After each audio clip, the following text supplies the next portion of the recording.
के सियासी संकट पर इस वक्त सभी की नजरें टिकी हुई हैं। सभी यही जानना चाहते हैं कि आखिरकार सुप्रीम कोर्ट का आखिरी फैसला क्या है शिवसेना पार्टी के नाम और चुनाव चिन्ह पर।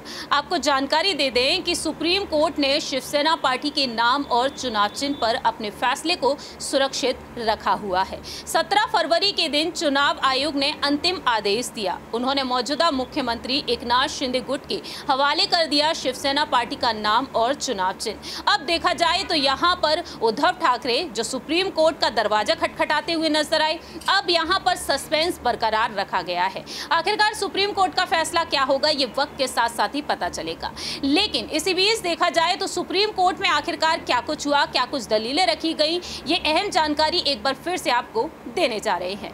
नमस्कार, मैं प्रांशी राठौर और आप देख रहे हैं नेक्स्ट 9 न्यूज। बीती पिछली रिपोर्ट्स में हमने आपको कई जानकारी दी। हमने आपको बताया कि किस तरह से उद्धव ठाकरे की तरफ से सीनियर एडवोकेट अभिषेक मनु सिंघवी और साथ ही साथ यहां पर वरिष्ठ वकील, वरिष्ठ नेता कपिल सिब्बल ने क्या कुछ दलीलें रखी। जस्टिस डीवाई चंद्रचूड़ के सामने किस तरह से उन्होंने डंके की चोट पर अपनी बात रखी। दरअसल कपिल सिब्बल जिन्होंने यहां पर साफ तौर पर राज्यपाल पर सवाल खड़े कर दिए। कपिल सिब्बल जिन्होंने साफ तौर पर यही कहा, सुप्रीम कोर्ट जब कार्यवाही कर रहा था इस मामले में, उस वक्त उन्होंने कहा कि इस राजनीतिक संकट में राज्यपाल की कार्यवाही असंवैधानिक रही। मैं यहाँ इस मामले के लिए नहीं खड़ा हूँ, मैं इसे जीत या हार सकता हूँ। मैं यहाँ उस चीज़ की सुरक्षा के लिए खड़ा हूँ जो हमारे दिल के बहुत नज़दीक है। संस्थागत अखंडता ये सुनिश्चित करने के लिए संवैधानिक प्रक्रियाएं जीवित रहें।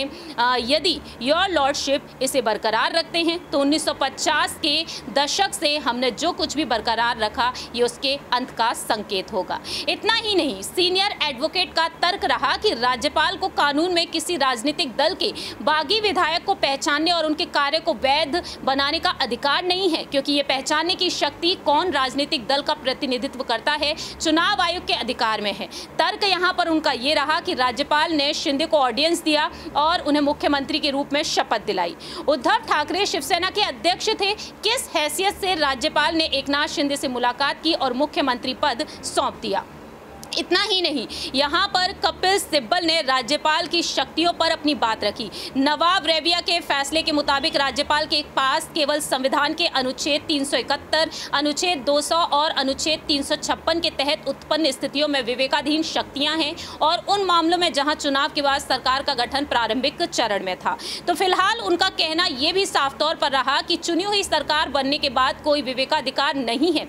यदि अविश्वास प्रस्ताव आता है, सरकार गिरती है, तो राज्यपाल के पास विवेकाधिकार होता है। एक राज्यपाल अपने कार्य से सरकार को नहीं गिरा सकता। एकनाथ शिंदे और भाजपा ने राज्यपाल से संपर्क किया। राज्यपाल ने हमें विश्वास मत के लिए कहा। हमसे किस आधार पर पूछा? उन्होंने स्पष्ट किया, 39 को पहचान लिया, अन्यथा हमसे विश्वास मत के लिए नहीं कहा। और ये स्पष्ट है कि वे कर सकते हैं, ये अभी तक एक व्याख्या का विषय नहीं है।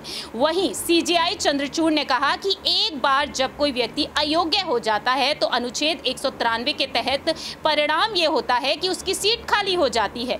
मान लीजिए कि विधायकों का एक गुट अयोग्यता का शिकार हो जाता है, अयोग्यता की सीमा एक सदन की शक्ति गिर जाती है तो बहुमत की आवश्यकता होती है। तो क्या ऐसे मामले में राज्यपाल का ये कहना न्यायोचित होगा? मुझे अब भी विश्वास मत चाहिए। जस्टिस डीवाई चंद्रचूड़ को उन्होंने तर्क दिया कि राज्यपाल को विश्वास मत हासिल करने के लिए नहीं, बल्कि सदन के लोगों को राज्यपाल से संपर्क करना चाहिए और राज्यपाल को इस निष्कर्ष पर पहुंचना चाहिए कि सदन के नेता ने बहुमत खो दिया जब कोई उनसे संपर्क करता है। सीजेआई ने उस वक्त सुझाव दिया कि विपक्ष और दल बदलू विधायक दोनों राज्यपाल के संपर्क कर सकते हैं और सिब्बल कहते हैं कि असहमति जताई है, वे ऐसा नहीं कर सकते। वहीं डीवाई चंद्रचूड़ ने अपनी बात रखी कि राज्यपाल अयोग्यता के घने जंगल में प्रवेश नहीं कर सकते। राज्यपाल उन लोगों की रक्षा के लिए कुछ नहीं कर सकते जिन्होंने अयोग्यता का प्रकोप देखा हो। हम आपके साथ हैं। समान रूप से चिंता का विषय है, एक संवैधानिक सिद्धांत है जो कोई भी मुख्यमंत्री के रूप में शपथ लेने वाले सदन के प्रति जवाबदेही होनी चाहिए। तो सिब्बल ने कहा कि चलो उन क्षेत्रों में नहीं चलते जिन पर हमें चलने के लिए नहीं कहा जाता, लेकिन दोहराया कि हाथ में मुद्दा यह है कि विधायक राज्यपाल के पास कैसे गए, ये जानते हुए कि अभी भी शिवसेना में थे। तो अब देखा जाए, यहाँ पर कपिल सिब्बल ने डंके की चोट पर अपनी ये दलीलें रखी थी। मामला यहाँ पर काफ़ी ज़्यादा पेचीदा हो गया।